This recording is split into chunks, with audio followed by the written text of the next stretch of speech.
les démissions que l'on observe aujourd'hui, qu'on le veuille ou pas, posent et causent du tort au RDPC. Edouard, tout à l'heure, euh, dans une analyse qu'il voulait faire en prenant par exemple l'exemple de la mairie de Photocol, je crois, où il explique que ils ont le conseil municipal à Photocol, ils ont le maire de Photocol, mais ce qu'il ne sait pas ou bien ce qu'il feint de ne pas savoir, c'est que le maire de Photocol a été élu dans le cadre d'une circonscription bien précise, avec des règles électorales bien précises. C'est-à-dire quoi? C'est-à-dire que si on a par exemple à Photocol 100 000 électeurs, s'il y a 50 001 électeurs qui ont voté pour le maire RDPC, naturellement, la mairie de Photocol revient au RDPC dans son entièreté. Mais ce qu'il ne faut pas oublier, c'est qu'il y a eu 49 999 personnes qui ont voté contre le RDPC dans cette localité.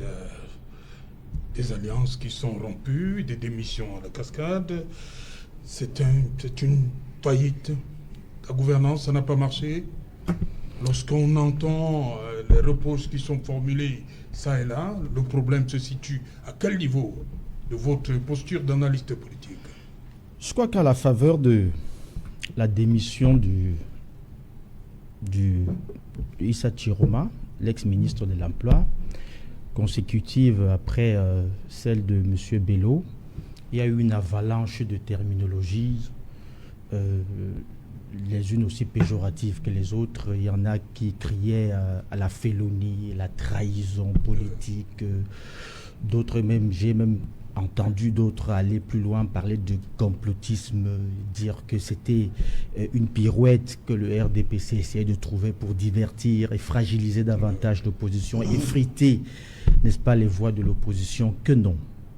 Je pense qu'il faut essayer de comprendre, n'est-ce pas, de faire la lecture psychologique des Camerounais et pourquoi ils vont dans ce sens-là.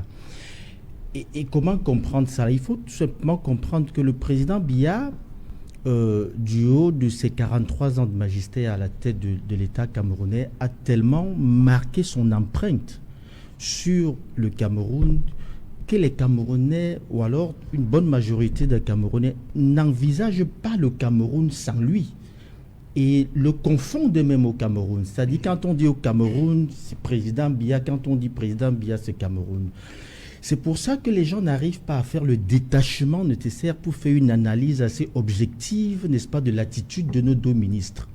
Ce qu'il faut comprendre, c'est que M. Chiroma et M. Bello, d'abord, dans quel contexte est-ce qu'ils ont fait ces alliances-là? C'est des alliances verticales, c'est-à-dire entre des leaders de formation politique sans consultation des aspirations de la base.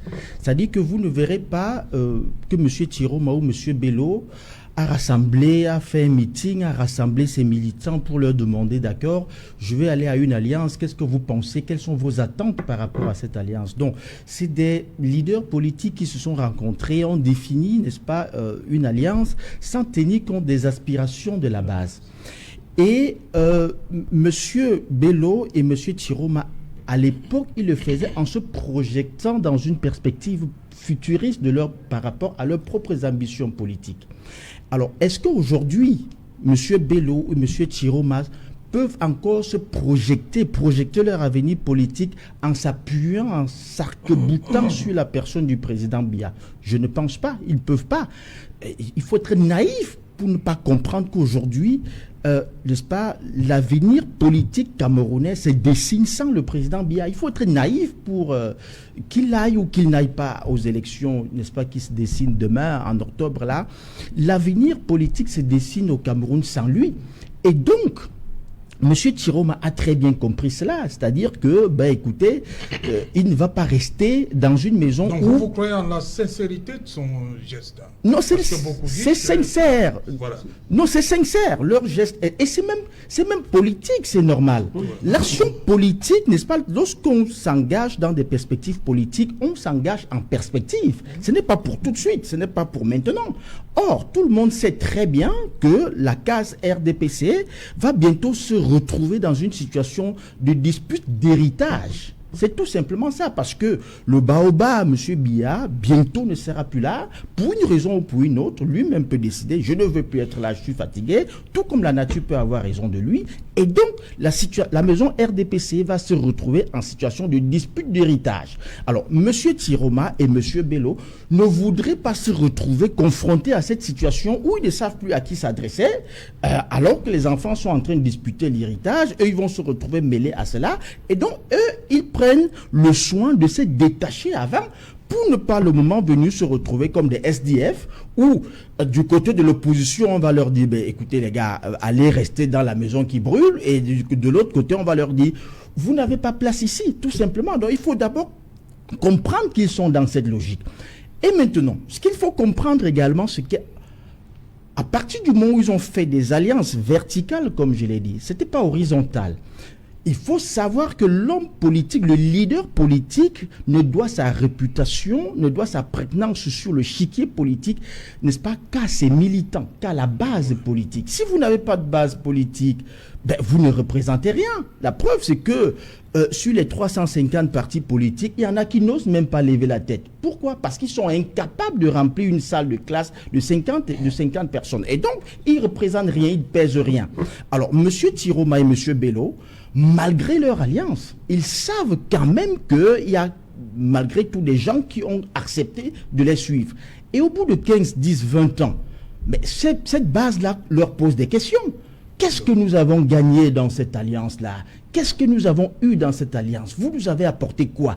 D'accord, vous êtes ministre, mais est-ce que, ministre, ça suffit à pouvoir apporter un satisfecit à cette base qui a des aspirations, qui ambitionne, qui vit le quotidien de tous les Camerounais et puis qui finit par leur demander votre poste, n'est-ce pas, même s'il est ministre d'État ou n'importe quoi, ça ne satisfait pas, ça ne remplit pas, n'est-ce pas, nos aspirations politiques. Et donc, tout cela a permis en sorte que, qu'ils prennent la décision qui s'impose, c'est-à-dire quitter cette alliance-là, qui peut-être leur a apporté sur le plan personnel une petite assise personnelle, mais qui, n'est-ce pas, je vais dire, à la base, n'a absolument rien apporté. Et ce que je vais dire, et là je vais profiter pour dire une chose, et c'est pour apporter un petit bémol à l'analyse de mon grand frère Fouchivé, c'est qu'il faut savoir, c'est que, et ça, c'est pour conforter aussi son analyse. Ceux qui estiment que M. Bello et M. Tiroma sont partis et que ça ne vaut rien, mais non. Non, c'est des gens qui ont un poids, un ancrage politique certain dans le septentrion. Et ce qu'il faut savoir également, c'est que la configuration politique ne peut pas être la même. Pourquoi? Parce que vous avez dans le septentrion, les gens qui ont voté par dépit pour le RDPC, et même pour manifester leur mécontentement par rapport au choix politique de ces leaders-là. C'est-à-dire, ils ont dit, écoutez, si vous avez choisi d'aller au RDPC, ce n'est pas pendant les élections locales que vous allez revenir vers nous.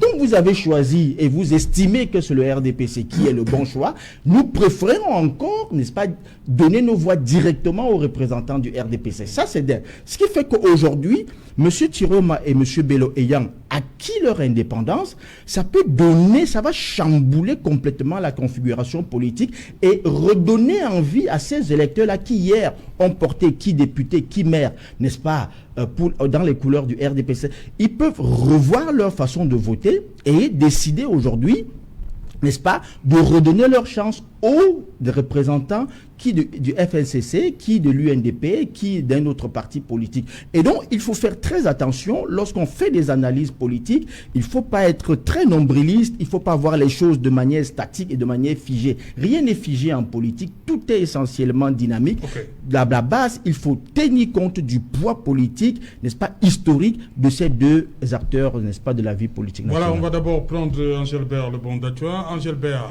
au regard de ce qui se passe passe actuellement? Est-ce que le MRC est prêt comme ça à capitaliser cette, on va dire, cette fragilisation du pouvoir dans la partie septentrionale du Cameroun? Non, non, vous voulez, Serge Alain, je sais que ce n'est pas votre intention de faire de nous de petits profiteurs. Non. Si vous permettez, je voudrais partager avec vous un délice que le président candidat Camto a servi aujourd'hui à travers ses plateformes digitales personnelles. C'est des pensées qu'il met comme ça à la disposition des Camerounais de manière hebdomadaire tous les lundis. Et aujourd'hui, nous étions à la 73e pensée. Alors, le président Camto dit, on n'arrive pas tous à la pleine conscience des enjeux d'une lutte au même moment. Au-delà de certaines démarches qui peuvent paraître illisibles, voire moralement irrecevables, le plus important, c'est la prise de conscience collective, le fait qu'un peuple vienne à maturité et décide de prendre en main son destin. Personne ne sera exclu de la lutte pour la survie collective. Pour autant, qu'il ou elle ne constitue pas un obstacle à la marche de notre peuple vers sa libération. Au regard des enjeux et de l'urgence, on ne peut pas se payer le luxe de l'exclusion. Une fois que j'ai dit cela, j'ai écouté mon grand frère Édouard tout à l'heure, dans toute sa peine. Vous savez, Édouard, c'est quelqu'un de très modéré, de très pondéré. Mais je l'ai vu souffrir. Il souffre d'autant plus qu'il a commencé à l'expliquer lui-même. Ce qui se passe aujourd'hui avec les deux leaders de partis qui sont monsieur le ministre d'État Bello Bouba et le ministre Issa Tiroma, pour dire en français facile, ça s'appelle de la soustraction. C'est-à-dire qu'en arithmétique, tout le monde comprend ce que ça veut dire. C'est-à-dire que c'est à enlever à une quantité une autre quantité. Donc, je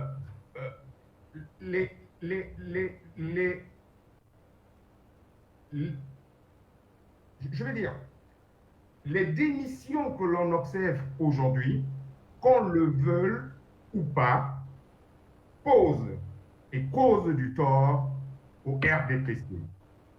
Édouard, tout à l'heure, dans une analyse qu'il voulait faire en prenant par exemple l'exemple de la mairie de Photocol, je crois, où il explique qu'ils ont le conseil municipal à Photocol, ils ont le maire de Photocol, mais ce qu'il ne sait pas ou bien ce qu'il feint de ne pas savoir, c'est que le maire de Photocol a été élu dans le cadre d'une circonscription bien précise, avec des règles électorales bien précises. C'est-à-dire quoi? C'est-à-dire que si on a par exemple à Photocol 100 000 électeurs, s'il y a 50 001 électeurs qui ont voté pour le maire RDPC, naturellement, la mairie de Photocol revient au RDPC dans son entièreté.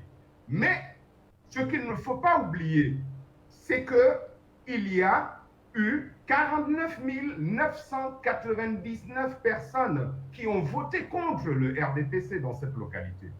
Et quand on se projette donc au niveau de l'élection présidentielle, qui est une élection à circonscription unique, ces 49 999 voix parleront. Et je suis très heureux qu'il n'ait pas réagi comme un de ses responsables politiques que j'ai lu ce matin dans le quotidien gouvernemental Cameroun Tribune, qui semble dire, allez, circulez, il n'y a rien à voir. C'est clair qu'on reconnaît la personne dans son mépris et son arrogance légendaire vis-à-vis de certains acteurs politiques. Mais ce que je peux leur dire, ça peut s'inspirer d'une sagesse africaine. Quand le grand arbre se penche, les oiseaux cherchent de nouvelles branches. Ce qui se passe aujourd'hui sur la scène politique au Cameroun, celui qui n'a pas les yeux au pouvoir ne verra plus jamais. Ce qui se passe, c'est que nous avons un régime qui, depuis 43 ans, malgré le fait que les gens leur aient prêté même de bonnes intentions, je veux parler ici du ministre d'État Bello et du ministre Issa Tiroma Bakari, mais tout le monde s'accorde aujourd'hui et convient que ce régime-là n'a été que la source du malheur de tous les Camerounais. Et le peuple, dans son entièreté, aujourd'hui, sait très bien que le moment est venu pour que, une fois pour toutes, que nous décidions, pas d'attendre qu'il décide, M. Biya, mais que nous décidions qu'il aille définitivement se reposer au village. Donc, moi, je souhaite et je félicite les ministres démissionnaires, je leur souhaite la bienvenue dans le camp de l'opposition, ce camp-là que nous déblayons depuis des dizaines d'années en essayant de démontrer aux Camerounais au quotidien que nous avons un jeu, un système électoral qui est pipé, que nous avons aujourd'hui un partenaire comme l'ONU qui, on ne sait trop pourquoi et comment, décide d'intervenir dans le système électoral du Cameroun sans expliquer à qui que ce soit sa venue dans l'affaire. Pourtant, en 2018, quand on a connu des fraudes massives lors de l'élection présidentielle, on aurait bien attendu que l'ONU dise un mot.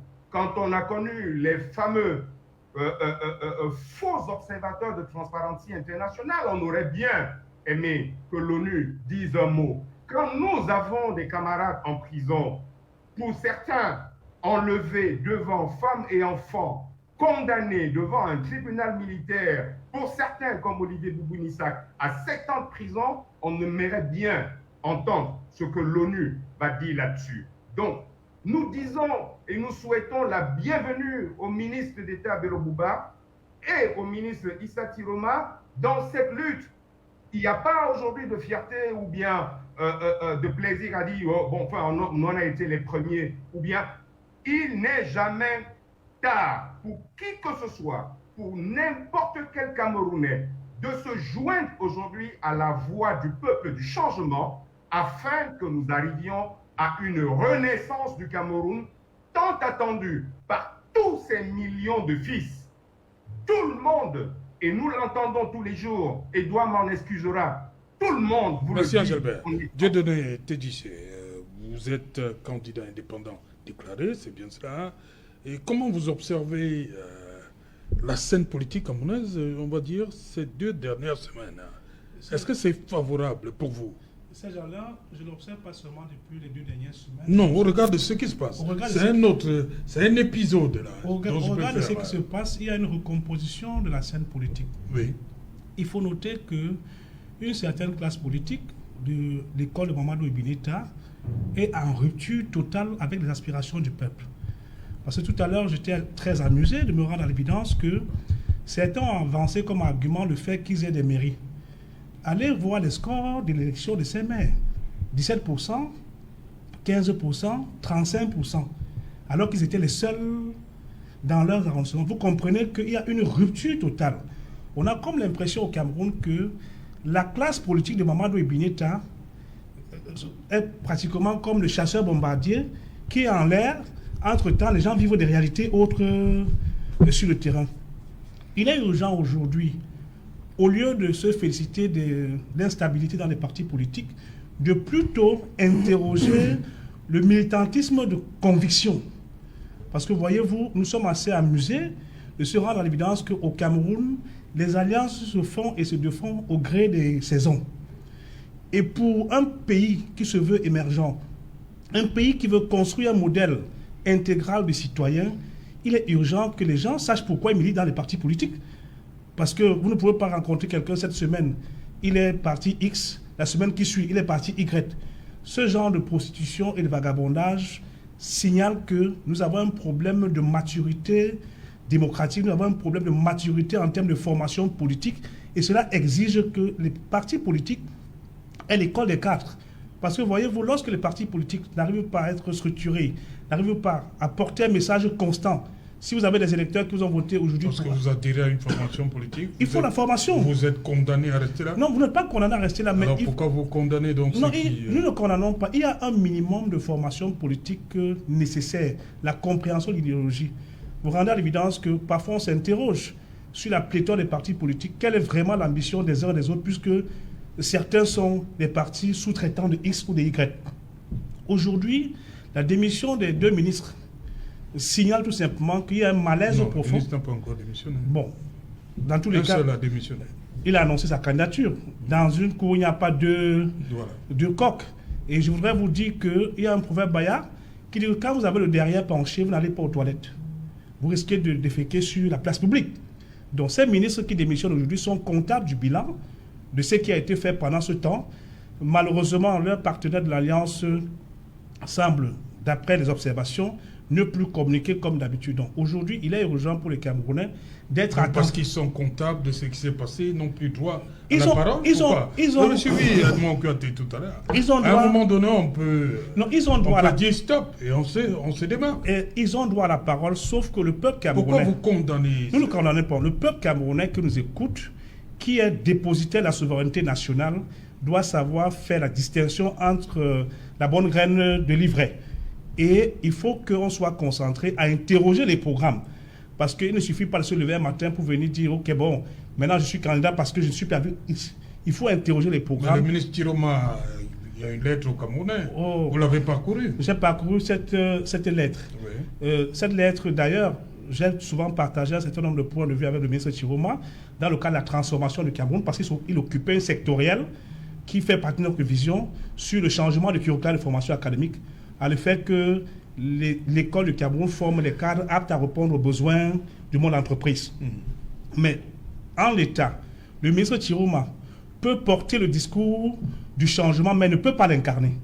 Donc s'ils sont vraiment sincères dans leur logique, ils doivent pouvoir porter ce discours et s'aligner derrière un candidat d'une dynamique nouvelle qui porte les aspirations du peuple qu'ils ont abandonné pendant beaucoup de temps et dont ils se souviennent seulement au soir où leur carrière, comme disait tout à l'heure M. Edmond Kouyaté, est menacée. Ils se projettent dans l'avenir, mais à 77 ans, 82 ans, on ne se projette plus dans l'avenir quand on est sérieux.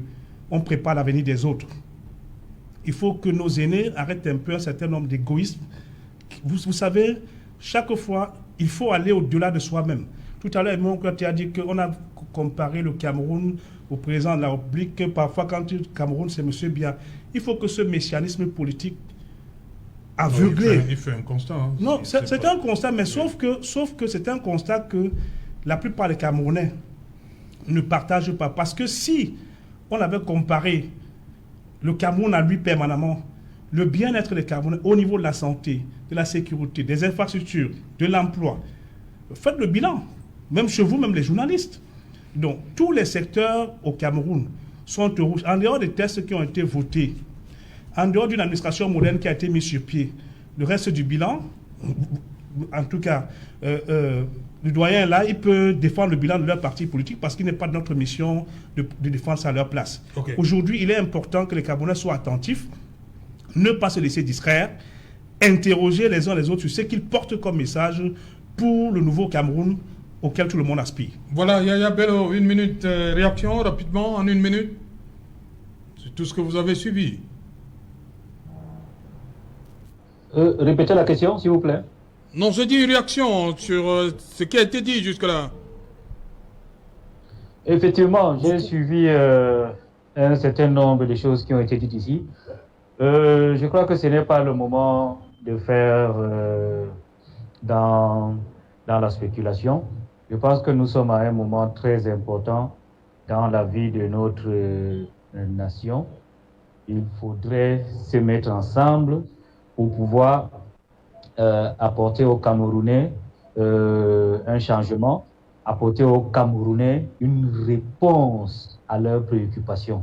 Aujourd'hui, je n'ai pas besoin de dessiner ici ce que les Camerounais attendent. Les Camerounais veulent tout simplement que leur aspiration légitime, c'est-à-dire l'amélioration de leurs conditions de vie, soit la priorité des candidats, des hommes politiques. Donc, de sa posture, M. Bello Bouba Maïgari, en tant que un vétéran, en tant qu'un homme expérimenté, un homme d'État, qui aujourd'hui ne cherche pas son avenir personnel. Je crois que lui, il a réussi, il a fait son parcours. Aujourd'hui, il est dans la recherche de l'avenir des Camerounais. Pardon. De sa posture d'homme d'État, du poids lourd incontestable, il va entamer dans les jours à venir de concertation, une démarche dans le sens de mettre ensemble, de fédérer ensemble les énergies avec tous les hommes politiques et les partis politiques qui se sont déclarés à l'élection présidentielle. Et comme je l'ai dit, ne perdons pas de vue. Nous sommes à un tournant décisif pour redonner aux Camerounais la plénitude de leur dignité. Bon, maintenant, j'ai entendu... Voilà, Edouard Fauchivet, cette situation, une autre démission en vue, mais il va falloir retoucher le gouvernement ou bien vous allez comme ça à l'élection? Non, mais le gouvernement... si le ministre Bello décide lui aussi de claquer la porte. S'il décide de partir, nous aviserons. C'est tout à fait normal. Le président de la République... Pour vous, il doit partir. Mais on n'a même pas... On peut avoir deux candidats. Mais dans la logique politique, il faut qu'il démissionne avec tous ses collaborateurs qui sont les secrétaires d'État et les directeurs généraux. Si ce n'est pas ça... Le directeur général aussi? Oui, mais il faut démissionner parce qu'il ne faut pas qu'ils soient comptables puisqu'ils ne veulent pas être comptables. Même les directeurs généraux ils ont qui ont bénéficié de il faut qu'ils démissionnent. C'est tout à fait logique. Le divorce, hein. Donc, il faut savoir... Et vous savez... Et j'espère qu'ils ont projeté, comme disait Ebon, ils ont fait des analyses de prospection pour comprendre ce qu'il y a derrière. Ce n'est pas dit je suis candidat à l'élection présidentielle et travailler pour un gouvernement qui est en train de sortir. Il faut être logique. Dans tout gouvernement, lorsqu'on veut se présenter comme maire, comme député, on démissionne pour aller à la recherche. Mais je voudrais quand même dire quelque chose à Lebon pour faire comprendre à Lebon que à Dieudonné, une élection, c'est une élection. Hein. Et vous êtes candidat. Demain, vous aurez un pourcentage. Ce qu'on retiendra, c'est que vous avez compétit et que vous avez été à une présidentielle. Le maire est élu. Ça veut dire qu'il est le représentant du peuple au niveau de la base. Vous ne pouvez plus refuser ça. Ce n'est pas en termes de poids. L'avantage que le RDPC a, et je le dis à Lebon, c'est que pour que vous allez faire aujourd'hui la campagne à photocall, nous y sommes déjà. Parce que nous avons des élus locaux.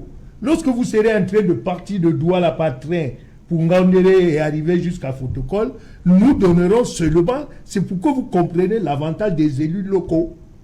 Et je sais que vous comprenez parfaitement ce que je dis. Et parce que vous et moi, nous sommes des intellectuels, vous comprenez que moi, quand je fais campagne à photocall, je n'ai pas besoin de me déplacer parce que mon maire, mes élus locaux vont le faire. Fixez mon regard et c'est ce que je vous dis. Angelbert, rapidement.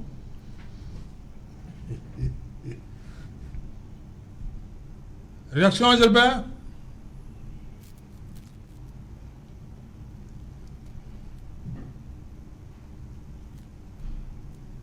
Amusé. Je suis un peu amusé par ce que Edouard dit. Edouard doit comprendre quelque chose, c'est qu'il n'y a pas d'élu à vie, d'accord? Ce n'est pas parce que quelqu'un a été élu en 2020, c'est-à-dire qu'il y a 5 ans, qu'il pense qu'il va continuer à garder le contrôle sur la localité. Et je pense que l'exemple le plus patent en ce moment, d'accord, c'est les démissions dont nous parlons, c'est-à-dire du ministre d'État Bello et du ministre Tiroma, et ce n'est pas Yaya Bello qui est là qui me démentira. Ils vous donnent pour prétexte que leur base a demandé ce qui est en train d'arriver aujourd'hui. Donc, dans toute situation politique, il y a toujours des évolutions. Donc, Edouard doit comprendre que même s'il a un maire qui a un photocall, il n'est pas sûr que ce maire RDPC qui a été élu en 2020 est toujours RDPC à l'instant où nous sommes en train de parler. Ok, voilà. Edmond Kyoté. Angelbert dit que c'est pas sûr que le maire soit encore RDPC. Ça traduit, c'est peut-être une image. Ouais, c'est une image. Ça traduit ce qui se passe en moment. C'est une image. Il y a le bateau qui prend l'eau, c'est ça? Oui, c'est une image. Bon, qui parle? Oui, c'est une image qui est parlante. Bon, vous savez, en politique, comme je l'ai dit hier, il ne faut jamais regarder les choses comme étant figées en politique. Toute situation politique est par essence dynamique. Vous savez, les hommes politiques sont ce qu'ils sont. Ils sont d'abord dans des calculs. Et comme je l'ai dit, tout homme politique se projette toujours. Quand il a acquis quelque chose aujourd'hui, il se projette pour son avenir. Et donc, pour répondre à la question que vous avez posée, la démission du ministre Bello, ça ne se pose pas. De facto, l'annonce de sa candidature